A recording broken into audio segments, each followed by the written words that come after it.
E se a gente descobrisse que existe uma força invisível, sabe? Uma força que pode definir nosso sucesso nos relacionamentos, na carreira e até na nossa felicidade. E não, eu não tô falando de QI, tô falando de inteligência emocional. Hoje a gente vai mergulhar nos segredos dessa habilidade com a ajuda de Danielle Goleman e entender como ela pode de fato transformar a nossa vida. Olha só. Para a gente começar a entender isso, vamos pensar em duas cenas, que são o dia e a noite. De um lado, imagina só, um motorista de ônibus lá em Nova York, um calor de matar, sabe? E ele não só dá bom dia para cada passageiro com um sorrisão, mas ele muda o clima do ônibus inteiro com o bom humor dele. É o que o Goleman chama de vírus de bem-estar. Lindo, né?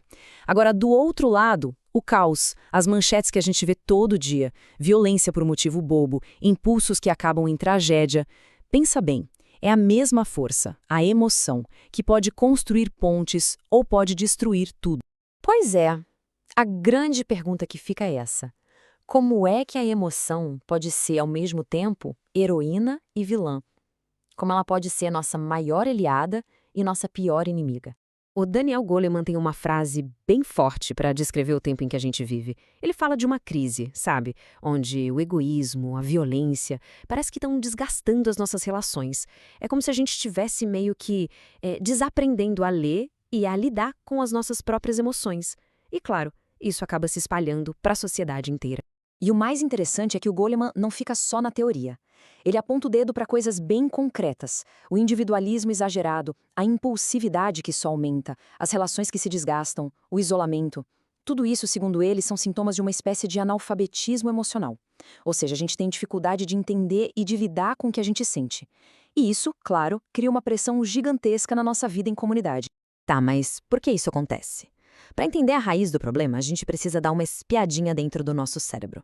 E é aqui que a conversa fica fascinante. Vamos falar sobre o que acontece quando o nosso cérebro é literalmente sequestrado. A ideia é bem simples, na verdade. É como se a gente tivesse duas mentes.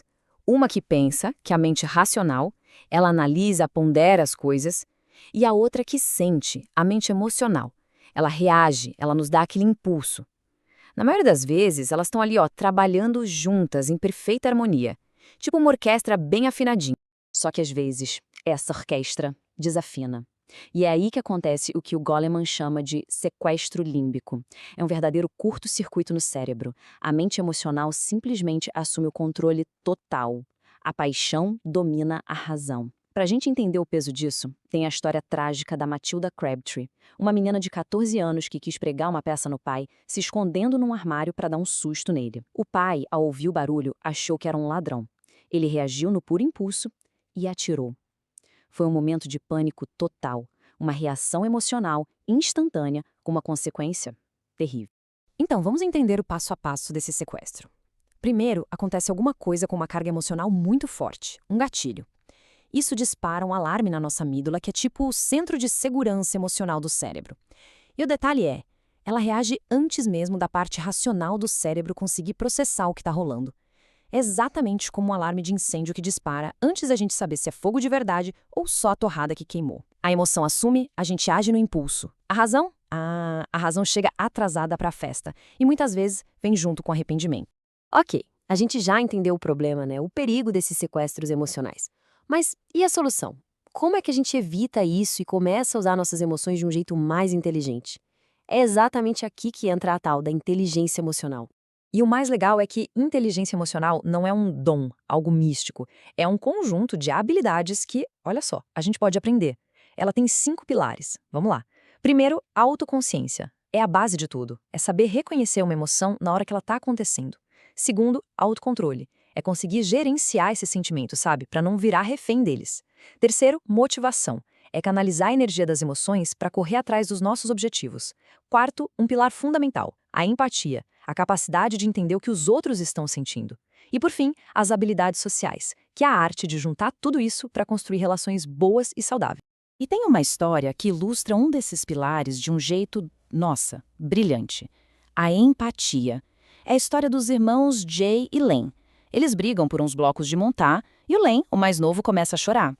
O Jay, que teoricamente foi o ofendido, em vez de continuar bravo, ele fica preocupado com o choro do irmão. Ele vai lá consolar, oferece os brinquedos de volta e fala essa frase: chora não, Len, guardo pra Lenzinho, tá? Gente, isso é a empatia na sua forma mais pura, é a capacidade de sentir junto com o outro. Agora, que tal uma pausa para a gente pensar um pouquinho? Olhando para esses 5 pilares: autoconsciência, autocontrole, motivação, empatia e habilidades sociais. Qual deles parece ser um superpoder mais natural para cada um de nós? E qual deles, a gente sente que se desenvolvesse um pouco mais, poderia abrir umas portas novas na vida? É uma reflexão bem legal de se fazer. E claro, fica aqui o convite. Conta pra gente aqui nos comentários, a gente adora ler. E se estiver gostando dessa análise, aproveita para curtir e seguir o Pneuma BR para não perder as próximas. Ah, e ativa as notificações. Mas vamos em frente. Como é que essas habilidades funcionam no mundo real? Qual é o impacto de verdade de cultivar as nossas emoções? Bora para nossa reta final então. Vamos ver como a gente pode, na prática, cultivar nossas emoções e por que isso é tão, mas tão importante. E aqui, olha só, a gente tem a prova dos 9 de que isso funciona no mundo real. Uma seguradora, a MetLife, fez um estudo e descobriu uma coisa impressionante. Os vendedores que eram classificados como otimistas venderam, no segundo ano, 57% a mais que os colegas pessimistas. 57%! E o ponto não era talento para vendas, era atitude emocional. E a grande sacada está aqui. Os otimistas olhavam para um não, para um fracasso e pensavam: ok, foi algo pontual, posso mudar minha abordagem. Já os pessimistas, eles levavam para o pessoal. Viam como uma falha deles, algo permanente. Tipo, eu não sirvo para isso. Essa diferença de mentalidade, que é totalmente alimentada pela inteligência emocional, é o que define quem desiste e quem continua tentando. Então, a gente chega num ponto central de tudo isso. As nossas emoções são a matéria-prima do nosso caráter. Pensa bem, a raiz do altruísmo, da gente se importar de verdade com o outro, vem da empatia. A base da nossa força de vontade, da nossa integridade, vem do autocontrole, de saber lidar com os impulsos. No fim das contas, não é só sobre se sentir bem, é sobre ser alguém melhor. E tudo isso nos leva a uma pergunta final. E talvez seja a pergunta mais importante de todas. Se as emoções moldam quem a gente é, o nosso caráter, a nossa sociedade, como é que a gente está se educando para sentir? Fica aí a reflexão. E a gente adoraria ver o que vocês pensam sobre isso aqui nos comentários. Se essa nossa conversa de hoje ajudou a clarear um pouco mais esse superpoder que todos nós temos, não esquece de deixar aquela curtida, seguir o Pneuma BR e ativar as notificações para a gente se ver nos nossos próximos mergulhos. Valeu e até a próxima!